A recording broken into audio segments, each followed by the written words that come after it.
Hello everyone, কি খবৰ তোমালোকৰ? আজি আমি নতুন সাবজেক্ট এটা স্টাৰ্ট কৰিম, হেতু হল থাৰ্মোডাইনামিক্স। থাৰ্মোডাইনামিক্সৰ আমি বেসিক থাৰ্মোডাইনামিক্সটো চাম, তাৰ পিছত আমি এপ্লাইড থাৰ্মোডাইনামিক্সটো চাম, ঠিক আছে?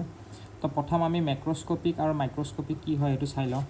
মেক্ৰোস্কোপিক কি হয়? মাইক্ৰো মানে বহুত স্মল, হয় না? এটা মাইক্ৰোস্কোপিক এপ্ৰোচটো হ'ল ষ্টেটিষ্টিকেল এপ্ৰোচ। তো মাইক্ৰোস্কোপিক এপ্ৰোচটো মানে সৰু পইণ্ট যদি আমি যদি প্ৰত্যেকটো পইণ্ট যদি আমি চাওঁ, প্ৰত্যেকটো মলিকুলছ যদি আমি ষ্টাডি কৰোঁ, তেতিয়াহ'লে সেইটো কি হ'ব? মাইক্ৰোস্কোপিক। আৰু মেক্ৰোস্কোপিক কি হ'ব? মাইক্ৰোস্কোপিক মোড অফ এনাৰ্জি, ইণ্টাৰনেল এনাৰ্জিটো কি হয়? ইণ্টাৰনেল এনাৰ্জিটো মাইক্ৰোস্কোপিক হয়, হয় নহয়? এতিয়া তোমালোকৰ আৰু এটা থাকিব মেক্ৰোস্কোপিক। মেক্ৰ'টো কি হয়? মেক্ৰ'টো হ'ব যে কি আমি এজ এ হোল যদি এটা পাৰ্টিকুলাৰ পৰ্চন যদি আমি ষ্টাডি কৰোঁ, সেইটো হ'ব কি? মেক্ৰোস্কোপিক। ক্লিয়াৰ হৈছে মাইক্ৰোস্কোপিক আৰু মেক্ৰোস্কোপিক। এতিয়া আমাৰ আহিলে ইয়াতে ইণ্টাৰনেল এনাৰ্জি কথা। ইণ্টাৰনেল এনাৰ্জিটো কি হয়? ইণ্টাৰনেল এনাৰ্জিটো মাইক্ৰোস্কোপিক ভেৰিয়েবল হয়। তো ইণ্টাৰনেল এনাৰ্জি ফৰ্মুলাটো মনত ৰাখিবা, internal energy is equal MC T হয়। বা কেতিয়াবা চেঞ্জ ইন ইণ্টাৰনেল এনাৰ্জিটো আমি কি লিখোঁ? MC delta T। চিটো কি হয়? চিটো হ'ব হিট কেপাচিটি। তো এতিয়া এম চিটো কি হয়? এম আৰু চি মিলি পেলাই কি হৈছে মই তোমালোকক দেখাই দিছোঁ ইয়াতে বহি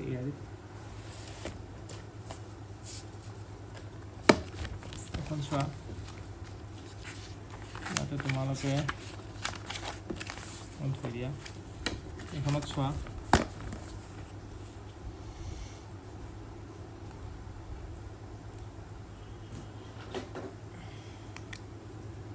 internal energy is equal MC T।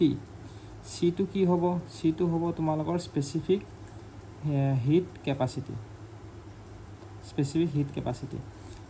আৰু এম আৰু চি মিলি পেলাই কি হৈছে? কেপিটেল চি হৈছে।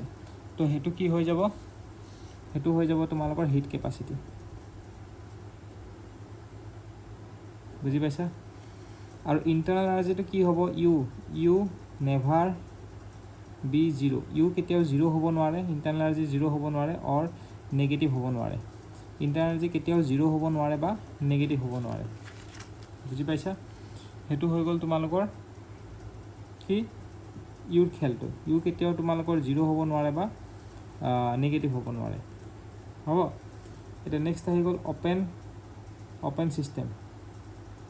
অ'পেন ছিষ্টেম কি হয়? অ'পেন ছিষ্টেমটো তোমালোকে জানা যে দুটা ধৰণৰ আছে। এটা হ'ল ষ্টেডি ফ্ল' ছিষ্টেম আৰু এটা আনষ্টেডি ফ্ল' ছিষ্টেম। ষ্টেডি আৰু আনষ্টেডি দুয়োটাই অ'পেন ছিষ্টেমৰ ভিতৰত পৰে। হ'ব? এতিয়া তোমালোকে থাৰ্মোডাইনামিক প্ৰচেছটোৰ কথা চোৱা। থাৰ্মোডাইনামিক প্ৰচেছ বা process and cycle. Thermodynamic process নহ'লে চাইকেলটো চোৱা। তাৰপৰা ইয়াতে আহিব change of state. Change of ষ্টেটটো কি হয়? Any operation in which one or more of the properties of a system changes is called change of state. যদি এটা বা তাতকৈ বেছি প্ৰপাৰ্টি যদি চেঞ্জ হয়, any operation in which one or more of the properties changes, তেতিয়াহ'লে এইটো কি হ'ব? চেঞ্জ অফ ষ্টেট হৈ যাব। এটা path of change of state কি হয়? Path of change of state হ'ব to the succession of states passes through during a change of state is called path of change of state. হ'ব? তাৰপিছত আহিব যে types of path of change of state. Types of change of ষ্টেটৰ পাথটো কি আছে? এটা হ'ল প্ৰচেছ আৰু এটা হ'ল ৰিভাৰ্চিবল প্ৰচেছ আৰু এটা হ'ল ইৰিভাৰ্চিবল প্ৰচেছ। ৰিভাৰ্চিবল প্ৰচেছ কি হ'ব? ৰিভাৰ্চিবল প্ৰচেছ হ'ব when the path is completely specified. Reversible process মানে যেতিয়া পাথটো মানে কমপ্লিটলি স্পেচিফাইড হ'ব or well defined, then the change of state is called process. Irreversible কি হ'ব? But if it is not a process, it is simply a change of state. যদি process নহয় তেতিয়াহ'লে চেঞ্জ অফ ষ্টেট হ'ব। মুঠতে process দুটা ধৰণৰ আছে। এটা হ'ল ৰিভাৰ্চিবল প্ৰচেছ আৰু ইৰিভাৰ্চিবল প্ৰচেছ। এতিয়া তোমালোকে থাৰ্মোডাইনামিক চাইকেলটো চোৱা, কি কৈছে? থাৰ্মোডাইনামিক চাইকেলত তেনেকৈ ৰিভাৰ্চিবল আৰু ইৰিভাৰ্চিবল আছে। তো এইটো কি হৈ যাব? এইটো এটা চাইকেল, এইটো এটা চাইকেল, হয় নাই? কিন্তু এইটো কি কৈছে? At least one process should be irreversible. এটা প্ৰচেছ যদি ইৰিভাৰ্চিবল হয়, তেতিয়াহ'লে এইটো কি হৈ যাব? ইৰিভাৰ্চিবল চাইকেল হৈ যাব। আৰু এইটো গোটেইকেইটা প্ৰচেছ ৰিভাৰ্চিবল, সেইকাৰণে এইটো ৰিভাৰ্চিবল চাইকেল হৈছে। ক্লিয়াৰ হৈছে এটা হ'ল এক্সটেনসিভ প্ৰপাৰ্টি আৰু ইন্টেনসিভ প্ৰপাৰ্টি এক্সটেনসিভ প্ৰপাৰ্টি আৰু ইন্টেনসিভ প্ৰপাৰ্টি জানাৰ আগতে তোমালোকে জানিব লাগিব আমাৰ প্ৰপাৰ্টি কেইটা আছে থাৰ্মোডাইনামিক্সত তো থাৰ্মোডাইনামিক্সত আমাৰ টোটেল 2 4 5 6 7 8 8টা প্ৰপাৰ্টি আছে মানে বা 8 ভেৰিয়েবলছ বুলিও ক'ব পাৰা 8 প্ৰপাৰ্টিজ নাইবা 8 ভেৰিয়েবলছ কি আছে টেম্পাৰেচাৰ প্ৰেছাৰ তাৰপিছত ভলিউম তাৰপিছত এন্ট্ৰপি ইণ্টাৰনেল এনাৰ্জি এনথেলপি সেইখিনিতো আছে তাৰ লগতে তোমালোকৰ গিভছ হেলমনছ ফাংচনটো এফ দি বুজোৱা হয় আৰু গিভছ ফাংচনটো কি হয় জি দি বুজোৱা হয় আৰু এই দুটা বস্তু কি হৈ যায় এক্সটেনসিভ প্ৰপাৰ্টি হয়নে আৰু এই দুটা প্ৰপাৰ্টি বহুত ৰেয়াৰ কেতিয়াবাহে ইউজ হয় কিন্তু এক্সটেনসিভ আৰু ইন্টেনসিভ প্ৰপাৰ্টি কি হয় চাই লোৱা এইটো চোৱা প্ৰপাৰ্টি দুটা ধৰণৰ আছে এটা ইন্টেনসিভ প্ৰপাৰ্টি হ'ল extensive property intensive property independent of mass আৰু এক্সটেনসিভ প্ৰপাৰ্টি হ'ব dependent on mass or size of the system তো independent of mass কি আছে pressure temperature density এনে density is equal to mass divided by volume তো মাছৰ ওপৰত depend কৰা নিচিনা লাগে কিন্তু এটো ডিপেন্ড নকৰে হা density তাৰপিছত velocity তাৰপিছত viscosity এইবোৰ হৈ গ'ল ইন্টেনসিভ প্ৰপাৰ্টি এক্সটেনসিভ প্ৰপাৰ্টি কি আছে যিমান ই আছে ইবোৰ এটা এক্সটেনসিভৰ ই আৰু বাকি ই থাকাবোৰ এক্সটেনসিভ প্ৰপাৰ্টি যেনে এনথেলপি এন্ট্ৰপি এনাৰ্জি ইলেক্ট্ৰিকেল চাৰ্জ এইবোৰ সব এক্সটেনসিভ প্ৰপাৰ্টি মাছ ভলিউম ম্যাগনেটিক ফিল্ড এইবোৰ সব এক্সটেনসিভ প্ৰপাৰ্টি হয় বুজি পাইছা নেক্সট আহিব তো ৰেশিও অফ টু এক্সটেনসিভ প্ৰপাৰ্টি দুটা এক্সটেনসিভ প্ৰপাৰ্টি ৰেশিওটো কি হৈ যাব ইন্টেনসিভ হৈ যাব তাৰপিছত স্পেসিফিক এক্সটেনসিভ প্ৰপাৰ্টিটো ইন্টেনসিভ প্ৰপাৰ্টি হৈ যায় যেনেকৈ তোমাৰ স্পেসিফিক এনাৰ্জি মানে কি স্পেসিফিক মানে মাছ দি ডিভাইড কৰা বুজাইছে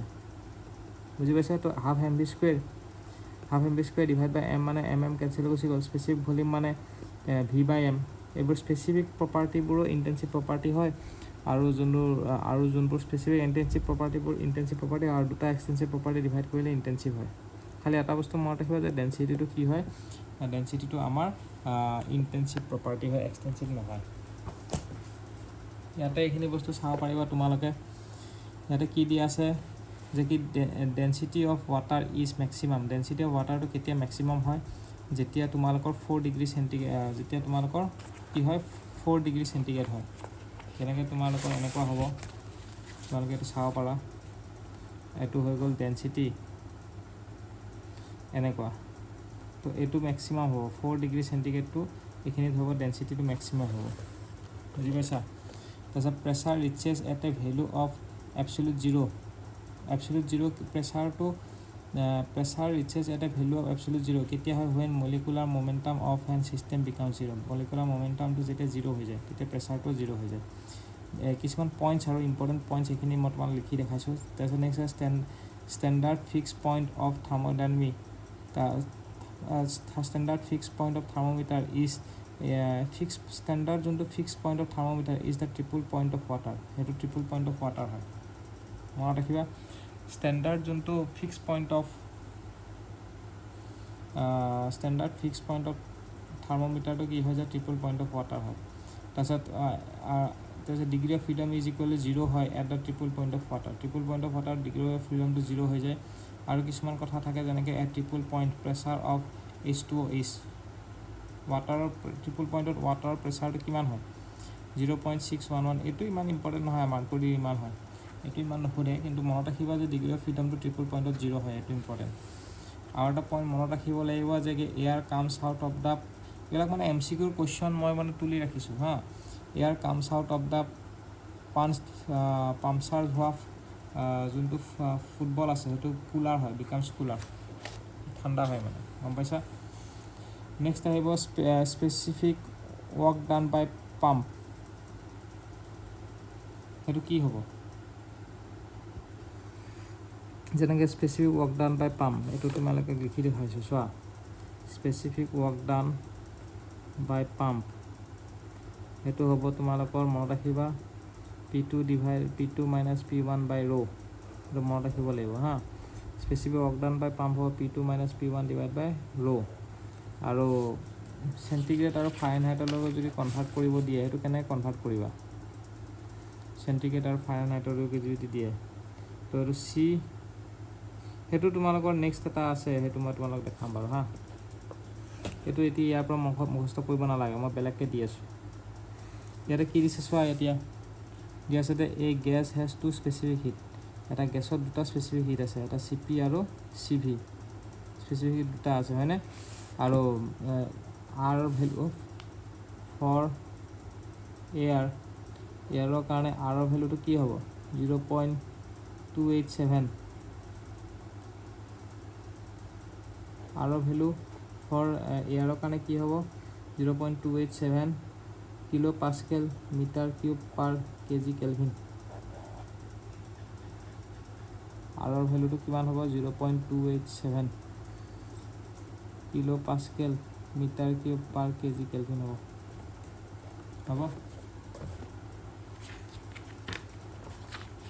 তো ভিডিওটো আজি ইয়াতে শেষ কৰিছোঁ ৰবা এটা বস্তু থাকি গ'ল এনাৰ্জিটো কি হয় এটা প্ৰপাৰ্টি হয় এনাৰ্জিটো যেহেতু প্ৰপাৰ্টি হয় যে প্ৰপাৰ্টিটোক সাইক্লিক ইন্টিগ্ৰেট কৰিলে কি হৈ যায় 0 হৈ যায় আৰু এক্সটেনসিভ ইন্টেনসিভ প্ৰপাৰ্টি কথা যে পঢ়ি আছিলোঁ সেইটো এক্সটেনসিভ প্ৰপাৰ্টিটো কি হয় dependent on size or mass of the system মাছৰ কথা ইয়াতে উল্লেখ কৰা নাই কিন্তু মাছো হয় হা আৰু ইন্টেনসিভ প্ৰপাৰ্টি কি হয় independent of the size of the system ডেন্সিটিৰ কথা আমি পঢ়ি আছিলোঁ ডেন্সিটিটো কি হয় চাই লোৱা density is to intensive property হয় the ratio of two extensive property to intensive হয় specific property is defined as an extensive property per unit mass specific property to কি হয় extensive property per unit mass হয় তো specific property such as specific volume specific internal energy specific enthalpy specific entropy are extensive property so extensive property হয় হ'ব তাৰপিছত কোয়েসিস্টেটিক process আহিব কোয়েসিস্টেটিক প্ৰসেসটো মানে বহুত স্লো প্ৰসেস হয় এইটো কথা মনত ৰাখিবা খালি তাৰপিছত ইয়াতে কি দিছে চোৱা extensive property is not additive in nature sorry intensive property আমি এড কৰিব নোৱাৰোঁ যেনেকৈ তোমাৰ ইন্টেনসিভ প্ৰপাৰ্টি কি হয় প্ৰেছাৰ টেম্পাৰেচাৰ ভলিউম তো P1 P2 P3 এইবোৰ কৰিব নোৱাৰোঁ মানে ইন্টেনসিভ প্ৰপাৰ্টিবোৰ কি হৈ যায় intensive property is not additive in nature in case of extensive property its value of the overall system is the sum of its values for the parts in which the system is divided etu iman nalage etu khali mona rakhiba intensive property to ki is not additive in nature